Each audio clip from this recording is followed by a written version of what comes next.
नमस्कार साथियों।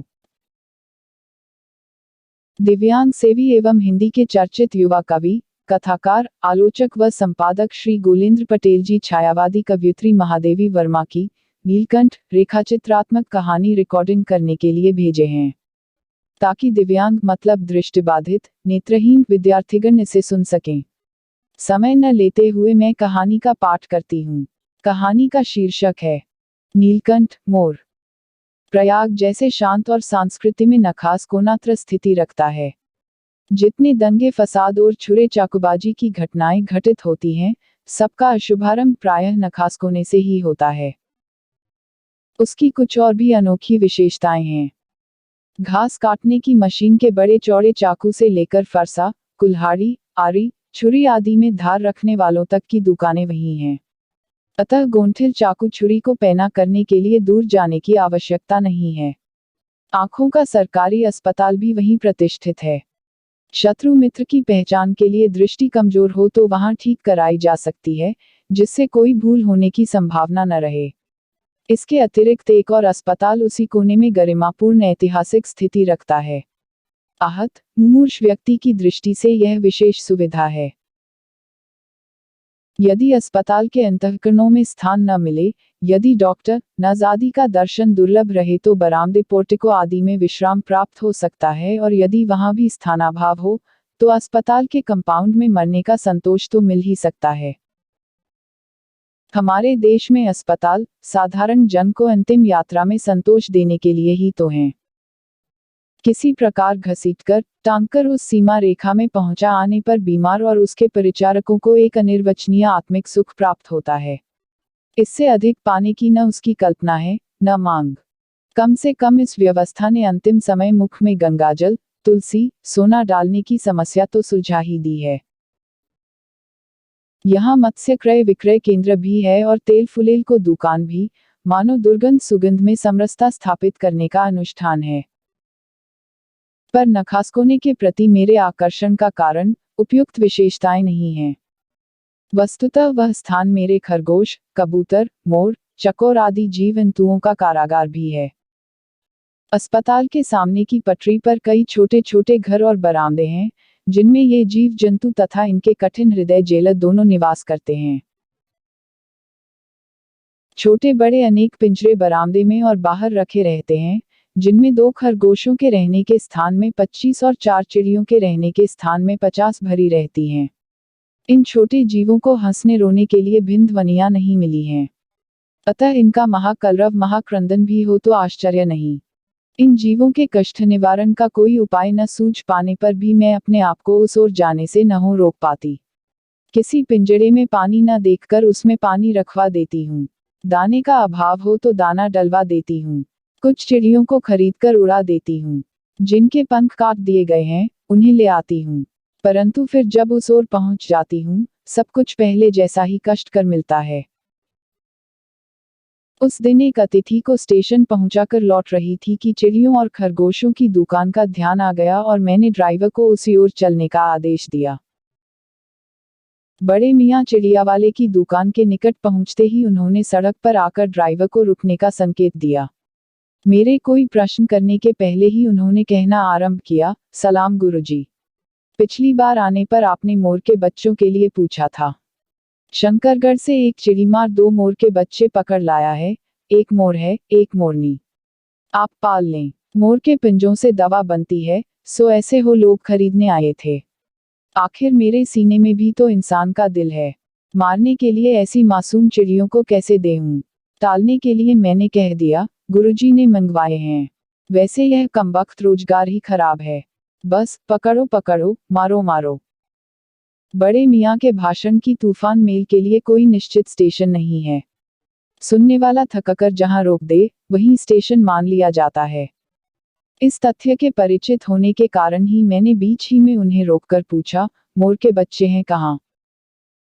बड़े मियाँ के हाथ के संकेत का अनुसरण करते हुए मेरी दृष्टि एक तार के छोटे से पिंजरे तक पहुंची, जिसमें तीतरों के समान 2 बच्चे बैठे थे। मोर हैं, यह मान लेना कठिन था। पिंजरा इतना संकीर्ण था कि वे पक्षी शावक जाली के गोल फ्रेम में कसे जड़े चित्र जैसे लग रहे थे।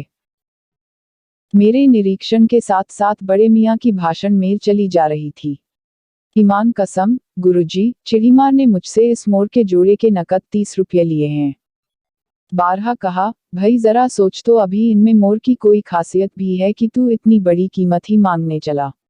पर वह मुंजी क्यों सुनने लगा। आपका ख्याल करके अछता पछता कर देना ही पड़ा। अब आप जो मुनासिब समझें। अस्तु, 30 चिड़ीमार के नाम के और 5 बड़े मियाँ के ईमान के देकर जब मैंने वह छोटा पिंजरा कार में रखा, तब मानो वह जाली के चौखटे का चित्र जीवित हो गया। दोनों पक्षी शावकों के छटपटाने से लगता था मानो पिंजड़ा ही सजीव और उड़ने योग्य हो गया है। घर पहुंचने पर सब कहने लगे, तीतर है, मोर कहकर ठग लिया है। कदाचित अनेक बार ठगे जाने के कारण ही ठगे जाने की बात मेरे चिढ़ जाने की दुर्बलता बन गई है। अप्रसन्न होकर मैंने कहा, मोर के क्या सुरखाब के पर लगे हैं। है तो पक्षी ही, और तीतर बटेर क्या लंबी पूंछ न होने के कारण उपेक्षा योग्य पक्षी हैं। चिढ़ा दिए जाने के कारण ही संभवतः उन दोनों पक्षियों के प्रति मेरे व्यवहार और यत्न में कुछ विशेषता आ गई। पहले अपने पढ़ने लिखने के कमरे में उनका पिंजड़ा रखकर उसका दरवाजा खोला, फिर 2 कटोरों में सत्तू की छोटी छोटी गोलियां और पानी रखा। वे दोनों चूहेदानी जैसे पिंजड़े से निकलकर कमरे में मानो खो गए। कभी मेज के नीचे घुस गए, कभी अलमारी के पीछे। अंत में इस लुका छिपी से थककर उन्होंने मेरी रद्दी कागजों की टोकरी को अपने नए बसेरे का गौरव प्रदान किया। 2-4 दिन वे इसी प्रकार दिन में इधर उधर गुप्तवास करते और रात में रद्दी की टोकरी में प्रकट होते रहे। फिर आश्वस्त हो जाने पर कभी मेरी मेज पर, कभी कुर्सी पर और कभी मेरे सिर पर अचानक आविर्भूत होने लगे। खिड़कियों में तो जाली लगी थी, पर दरवाजा मुझे निरंतर बंद रखना पड़ता था। खुला रखने पर चित्रा, मेरी बिल्ली, इन नवागंतुकों का पता लगा सकती थी और तब उसकी शोध का क्या परिणाम होता, यह अनुमान करना कठिन नहीं है। वैसे वह चूहों पर भी आक्रमण नहीं करती, परंतु यहाँ तो सर्वथा अपरिचित पक्षियों की अंधिकार चेष्टा का प्रश्न था। उसके लिए दरवाजा बंद रहे और ये दोनों उसकी दृष्टि में ऐ गहरे मेरी मेज को अपना सिंहासन बना लें, यह स्थिति चित्रा जैसी अभिमानिनी माजारी के लिए असह्य ही कही जाएगी। जब मेरे कमरे का कायाकल्प चिड़ियाखाने के रूप में होने लगा, तब मैंने बड़ी कठिनाई से दोनों चिड़ियों को पकड़कर जाली के बड़े घर में पहुंचाया, जो मेरे जीव जंतुओं का सामान्य निवास है। दोनों नवागंतुकों ने पहले से रहने वालों में वैसा ही कुतूहल जगाया, जैसा नववधू के आगमन पर परिवार में स्वाभाविक है। लिपका कबूतर नाचना छोड़कर दौड़ पड़े और उनके चारों ओर घूम घूमकर गुटगू गुटगू की रागिनी अलापने लगे। बड़े खरगोश सभ्य सभासदों के समान क्रम से बैठकर गंभीर भाव से उनका निरीक्षण करने लगे। उनकी गेंद जैसे छोटे खरगोश उनके चारों ओर उछलकूद मचाने लगे। तोते मानो भली भांति देखने के लिए एक आंख बंद करके उनका परीक्षण करने लगे। ताम्रचूर झूले से उतरकर और दोनों पंखों को फैलाकर शोर करने लगा। उस दिन मेरे चिड़ियाघर में मानो भूचाल आ गया। धीरे धीरे दोनों मोर बच्चे बढ़ने लगे। उनका कायाकल्प वैसा ही क्रमशः और रंगमय था, जैसा इल्ली से तितली का बनना। मोर के सिर की कलगी और सघन, ऊंची तथा चमकीली हो गई। चोंच अधिक बंकिम और पैनी हो गई, गोल आंखों में इंद्रनील की नीलाभ द्युति झलकने लगी। लंबी लील हरित ग्रीवा की हर भंगिमा में धूपछाही तरंगें उठने गिरने लगी। दक्षिण वाम दोनों पंखों में स्लेटी और सफेद आलेखन स्पष्ट होने लगे। पूंछ लंबी हुई और उसके पंखों पर चंद्रिकाओं के इंद्रधनुषी रंग उद्दीप्त हो उठे। रंग रहित पैरों को गर्वीली गति ने एक नई गरिमा से रंजित कर दिया। उसका गर्दन ऊंची कर देखना, विशेष भंगिमा के साथ उसे नीचा कर दाना चुगना, पानी पीना, टेढ़ी कर शब्द सुनना आदि क्रियाओं में जो सुकुमारता और सौंदर्य था, उसका अनुभव देखकर ही किया जा सकता है। गति का चित्र नहीं आंका जा सकता। मोरनी का विकास मोर के समान चमत्कारिक तो नहीं हुआ, परंतु अपनी लंबी धूपछाही गर्दन, हवा में चंचल कलगी, पंखों की श्याम श्वेत पत्रलेखा, मंथक गति आदि से वह भी मोर की उपयुक्त सहचारिणी होने का प्रमाण देने लगी। नीलाभ ग्रीवा के कारण मोर का नाम रखा गया नीलकंठ और उसकी छाया के समान रहने के कारण मोरनी का नामकरण हुआ राधा। मुझे स्वयं ज्ञान नहीं कि कब नीलकंठ ने अपने आप को चिड़ियाघर के निवासी जीव जंतुओं का सेनापति और संरक्षक नियुक्त कर लिया।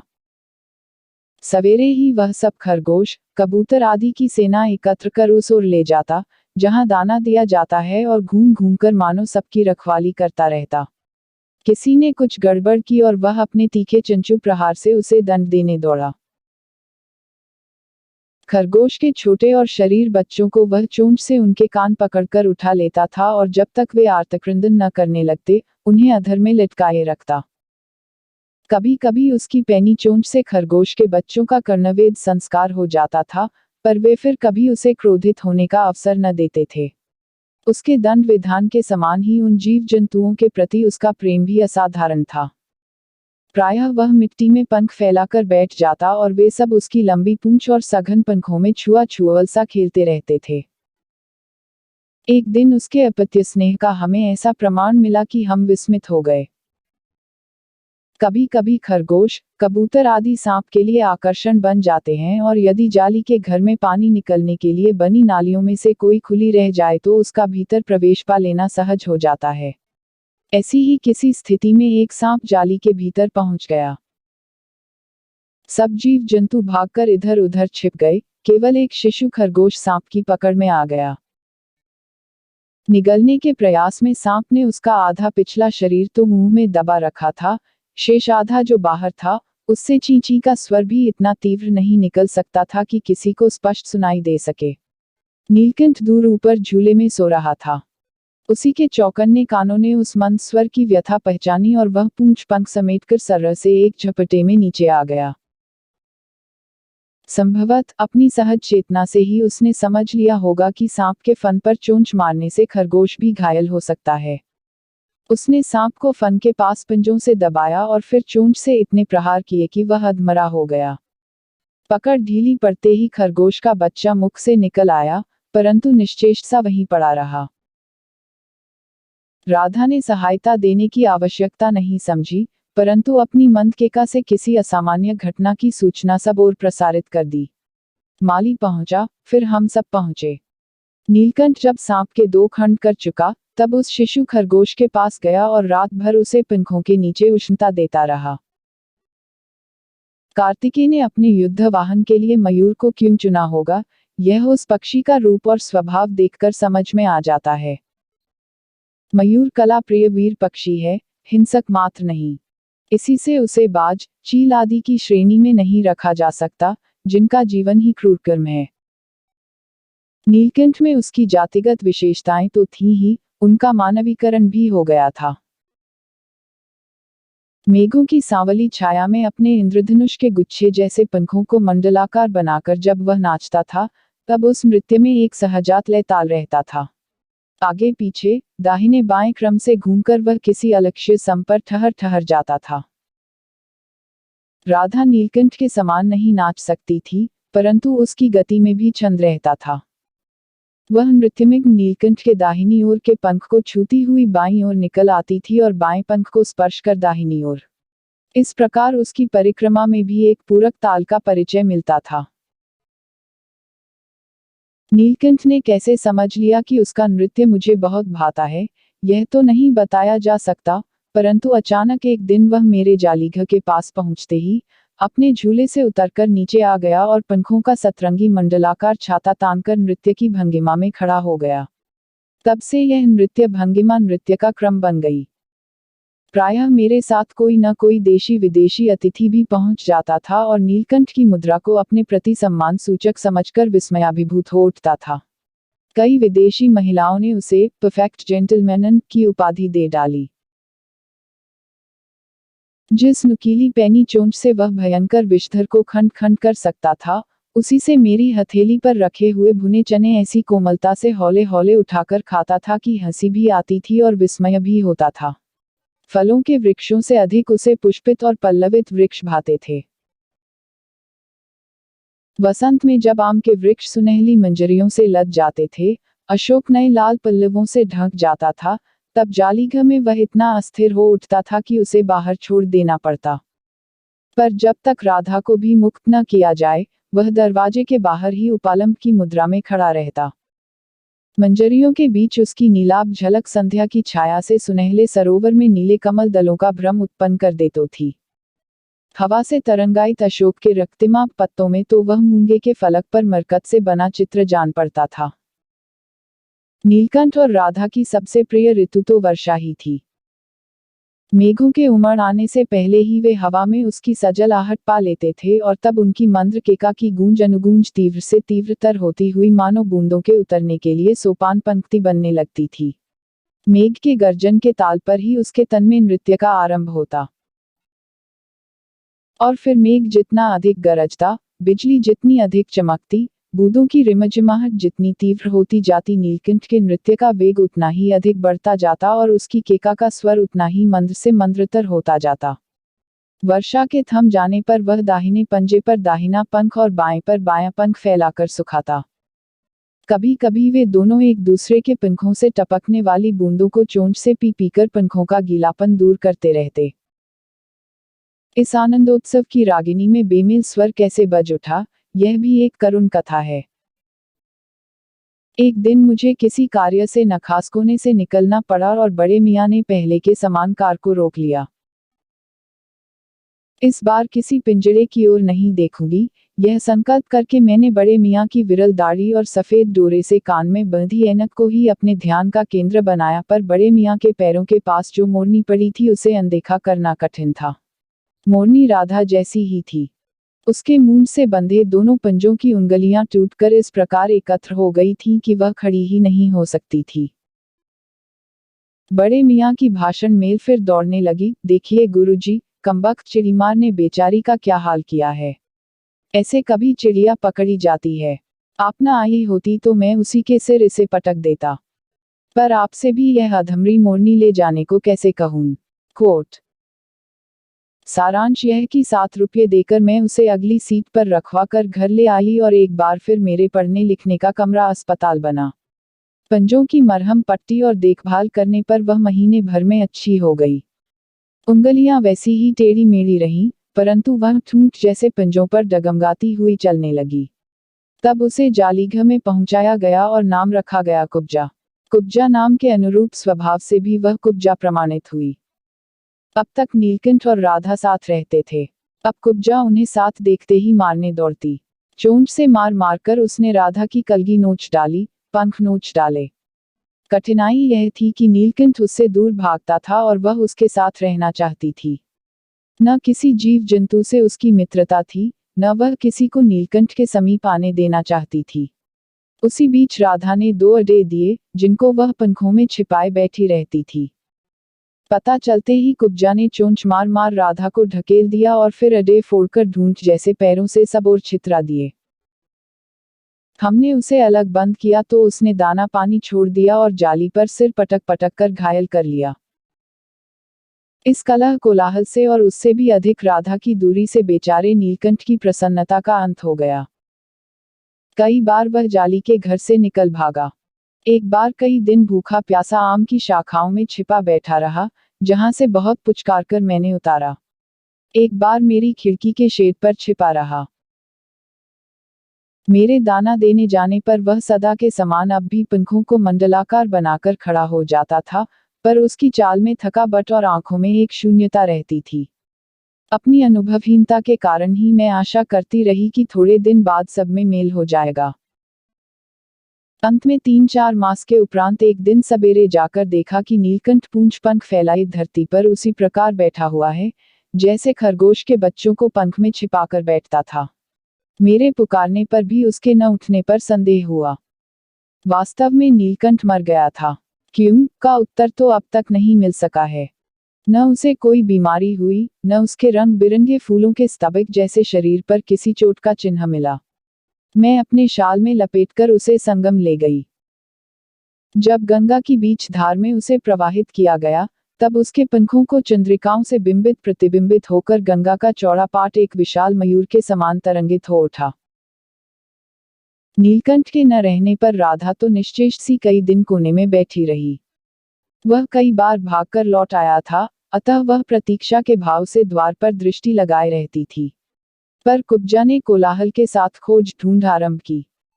खोज के क्रम में वह प्रायः जाली का दरवाजा खुलते ही बाहर निकल आती थी और आम, अशोक, कचनार आदि की शाखाओं में नीलकंठ को ढूंढती रहती थी।